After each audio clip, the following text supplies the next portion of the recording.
You got permit 312 there? Go inside. Okay, we're going inside now. If you can just roll up, please.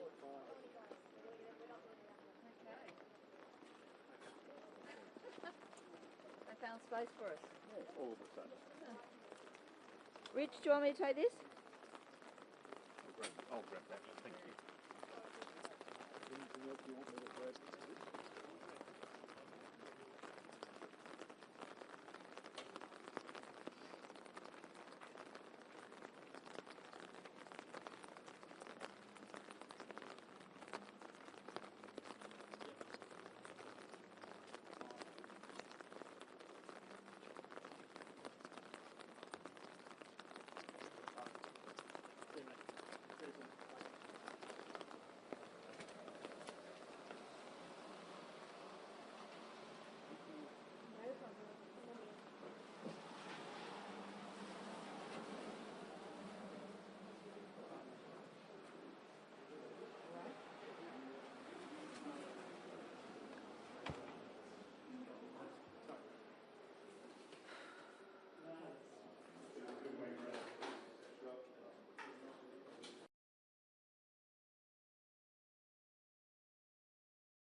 Good evening, thank you for joining us.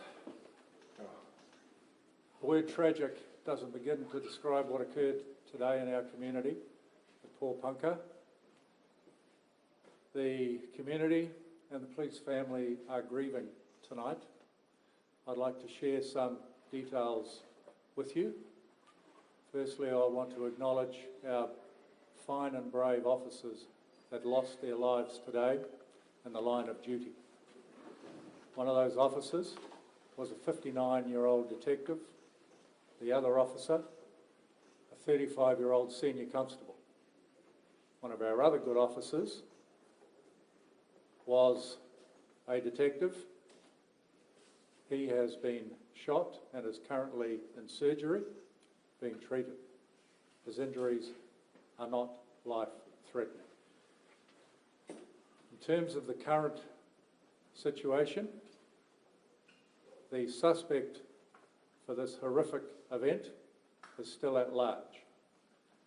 We believe he is armed. We have deployed every specialist resource into this area to locate him. It is our priority.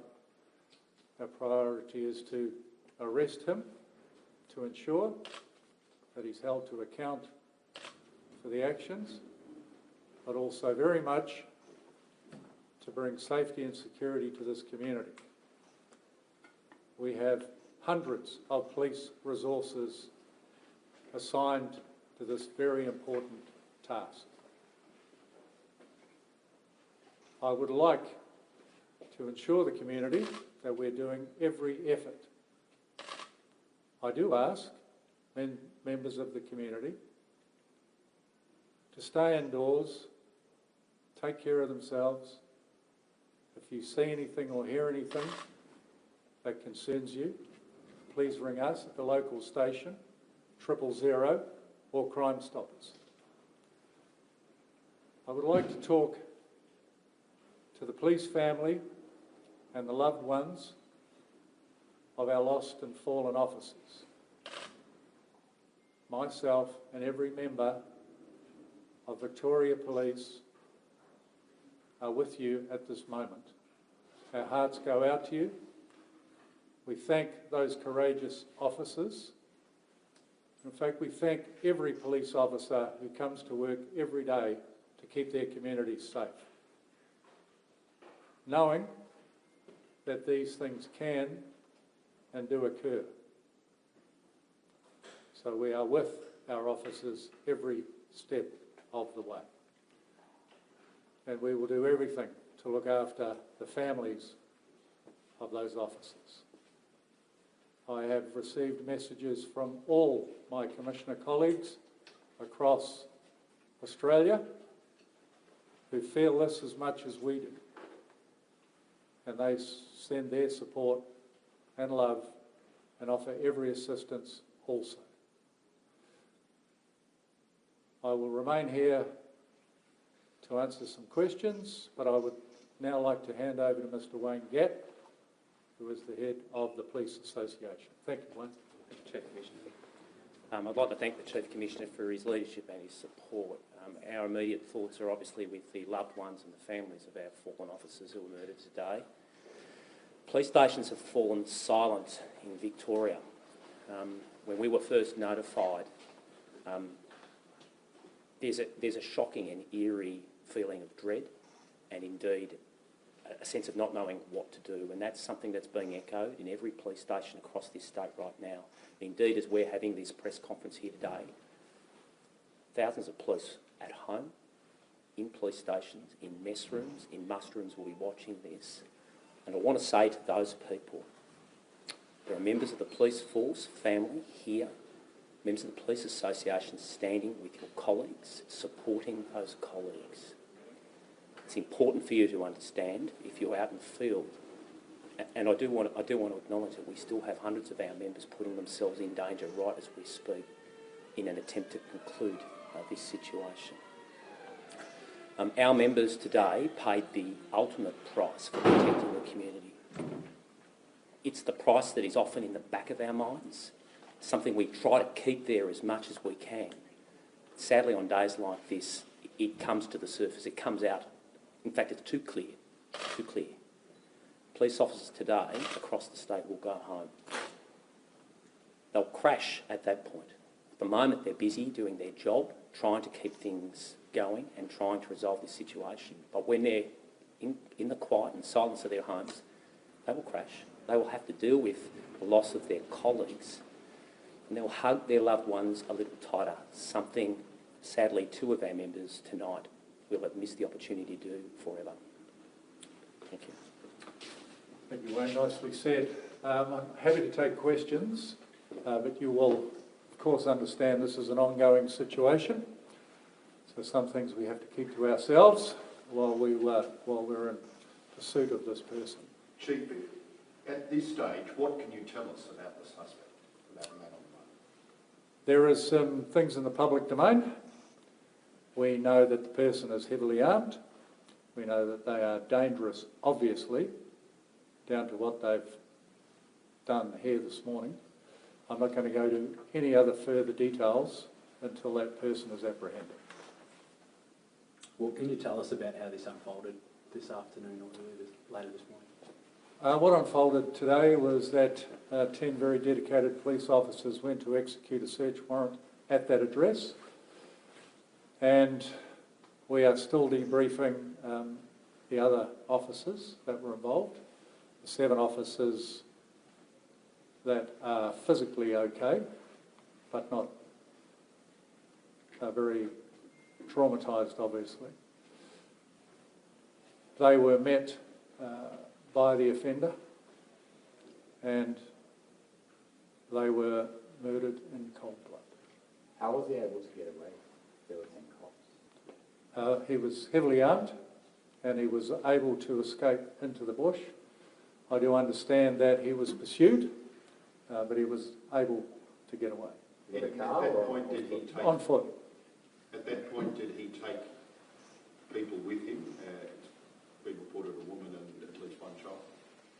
He was on his own, according to our police witnesses that saw him head into the bush.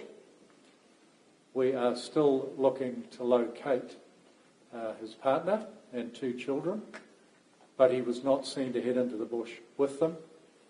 We're still debriefing our police officers that were at the scene to understand where his wife and 2 kids were. What was the nature of the raid earlier this I'm morning? not going to disclose that at this point. I'm sure it will come out at some point, but I'm not going to discuss it at this point. Can you describe the terrain where he is at the moment? Well, what is it like? It's semi-rural. Yeah. Is it rugged? It can be. It depends how far he has got, but we've got every resource on the ground and in the air looking for him at the moment. How large is the area where you are looking for him? It's large. We've got a cordon around the area. I can't give you the meterage or the acreage, but it's a large area that we've got cordoned off. Was an assessment made about involving a special operations group in executing the search warrant, and was any thought given to arresting him in a public place? I can tell you that there was a risk assessment done prior to the search warrant, but I can't go into any further details. It's very standard to do that. What is the level of threat to the public at the moment? The public should remain inside. He is obviously a very dangerous person, and he needs to be caught. And that's why we've committed every resource to do that. Is his partner being treated as a hostage, or is she being thought of as an accomplice of some sort? I mentioned a minute ago that he was seen going into the bush alone. We don't know exactly where his wife is at the moment, or the children, and we have no information to suggest whether he is with or without. Do we know? Were they there at the We're still learning about that. That's a good question, the same question I've asked, and we're yet to establish that fact. Are there multiple families and groups living out in that area? My belief is that it's their residence. It's semi-rural. Are they Wangaratta officers that are involved? I'm not going to go into which officers at this stage. We will, obviously, when all next of kin are informed, be able to tell you who those officers are that have passed. There were reports that this bloke's picked up the firearms of the 2 deceased officers and taken off with them. Is that any truth to that? We're still examining the scene at the moment. If that is so, then that adds to the severity, obviously, but he already has lethal weapons. He was obviously known to police before this. Yes. How long did this incident occur at the property? How long did it go for? It happened over minutes, but the officers that were involved, the 7 that were uninjured, remained there for hours while we locked down the area and made it secure. So you have to be very careful when you have an offender at large that we know to be armed. Did police discharge their weapons in this? We're still looking into that matter. I won't say whether they did or didn't And did they have at this point, but I'm sure we'll be able to share those details at some point. Is the indication that 10 officers attended, the fact that 10 officers attended, is that indication that that risk assessment that was undertaken came back saying there was a pretty strong risk here? The person is known to us. There was a risk assessment done, and the fact that there were 10 officers attending the search warrant does talk to the gravity of the situation. Has there been any Does that mean that communication with there's been him? previous concerns about weapons on the property? At some point, we will talk to the full detail of this. At the moment, our priority is to locate the suspect. Has there been any communication with him since he engaged with officers this morning? Not to my knowledge. And was there a conversation before the guns were fired? I can't answer that question at the moment because I don't know that detail. Do you know how many firearms he has at present? Several, at least. Do we know what kind of firearms? We do, yes, and obviously lethal, but I'm not going to go into the model. Was he expecting police to be there today? I couldn't answer that question. We don't ring ahead, so we wouldn't have given him any notice that we were coming to execute a search warrant. But does it appear that he was prepared for this type of scenario? That will form part of the investigation. Just, So it would be wrong for me to speculate on that at the moment. just following on from that, are you able to say even generally if any of these sort of processes have changed since the fatal police shooting in Newambula? I can tell you that we do robust risk assessments around these jobs. Our staff were armed when they went to the address, obviously. Has anything changed since what happened in Queensland? I can't personally comment on that, although I have spoken to the Acting Commissioner from Queensland, and she rang to support our people, but also to say that the people involved in that shooting are again traumatised by this event. What does tonight look like in terms of the search? It looks like a full deployment. Every available person is out there looking for this suspect. Well, you're advised to stay indoors. As this goes on, how far does that stretch within the Alpine Shire? We'll be reconsidering our approach and our messaging by the hour. What would you like to say to people who are drawing similarities or conclusions? What would you like to say to people who are drawing similarities to that Queensland incident in 2022? Early in the investigation at the moment, please keep an open mind, but the more information that comes to hand, the more we'll be able to piece this together. Chief Commissioner, you're obviously in the local station up here. Have you spoken to any of the local officers and how are they holding up? Only very briefly. We're obviously here, Wayne and I, to support the staff that are here. It's extremely traumatic. So while they are all affected by it, they're all extremely professional and focused on the job at hand. You mentioned some of them are experienced police officers. Can you touch Very. or shed some light Not at this point. on their experience in the force? Not at this point, but I'm sure we will. What would you like to say to their families tonight? That we're here for them. We are deeply, deeply sorry for this event. We will give them every support that we possibly can. And that extends to the officers' immediate families, but also the family of police. Do you have a message for the person who killed these officers? My message to that person is give yourself up so that the community can be at peace and we can have this matter resolved peacefully. When are you looking to put out any job for the suspect? Thank you for that question. Probably imminently. I understand there are already images in the public domain, but we'll put out our own message. Are the officers from the northeast, this part of the world, generally speaking? I'm not going to say anything at this point until we're at a position to tell you exactly who those officers are and give you their backgrounds. Are you getting support from New South Wales? And what term? In terms of In terms of special physical... operations? Yeah, they are briefed and on standby to assist. They've reached out, we've reached out to them. Is that common? Absolutely. Have they already sent people here or they just... They're on standby. Have you had any communication from the public, any sightings, anything that has helped at this point? We're getting a wealth of information that we're working through at the moment, but I can't give you any specifics on that. But, I encourage the public to continue to ring in, whether they're certain about things or not. Please, if you think it's going to be important or will help us find them, please contact us. You mentioned earlier, hour by hour, this messaging will change. What is the best way for the people in this vicinity to be aware of the situation and the changing situation? Yes, we've got really good comms people here who will put our messaging out from the command room upstairs to the communities. We'll put it out through radio, we'll put it out through television. The confidence still in the area? Anything to indicate he might have fled the area?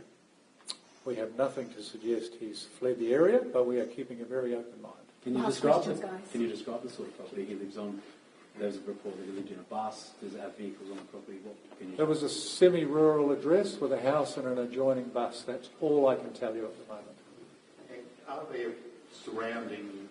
I don't believe so. I know where you're going with that question. I don't believe so. I believe it was a address occupied by himself, his partner and his children. And are there not neighbouring properties? I'm sure there are, but I'm just not sure about the vicinity of those other properties. How many door knocks were carried out today? I can't tell you. Last questions, guys. Just a horrible day for the force, isn't it, Mr. Bush? Terrible day for the community, terrible day for the officers and their families.